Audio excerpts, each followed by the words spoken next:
Hello everyone, Eagle here with yet another tutorial video.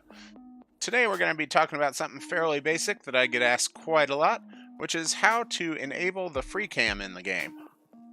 For those of you who don't know what I'm talking about, that is the camera that allows you to do this and just fly all over the place and look at things from any angle you want to.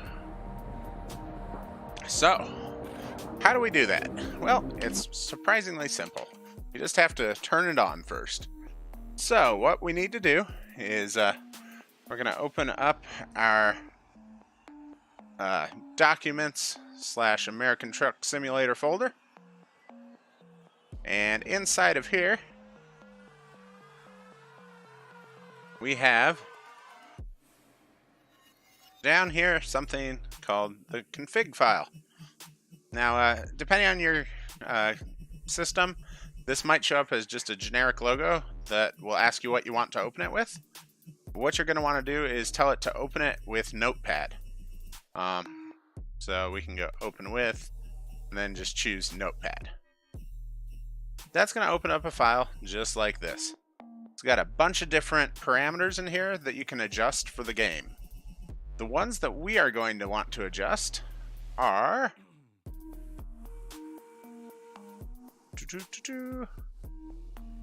uset G developer. By default, that is going to have a 0 here. We're going to want to change that to a 1. That will put it into developer mode so that you have the ability to do a little bit more. And the other thing we're going to want is somewhere in here, there's one that says console. Here we go.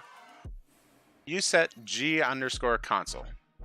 That one will also be a 0 by default. We're just going to change that over to a 1 as well, and then save the file.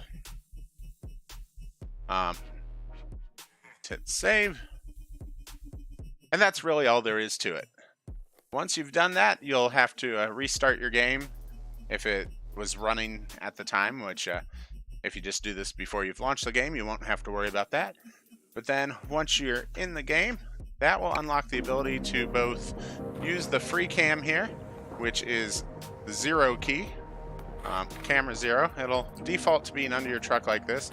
And then you can use the keys on your number pad to move around. 9 makes you go up, 3 makes you go down, and then 4 makes you go left, 6 makes you go right, 8 will make you go forward, and 5 will make you go backwards. You can also adjust the speed that the camera's flying at by using the scroll wheel on your mouse. So you can make yourself go quite fast to the point that you fly off the map, and you can also bring it down so you're moving nice and slow, depending on how fast you want to be able to move around. But then with that, you'll have the ability to just fly around and do basically whatever you want there. So that's all there is to enabling the free cam, guys. Hopefully that was pretty straightforward for you, and it'll make it so a lot more of you are able to look around in the game a lot more. So yeah, just change those 2 numbers, and that's all there is to it. Thanks for watching, guys, and once again, I hope you learned something. Have a good one.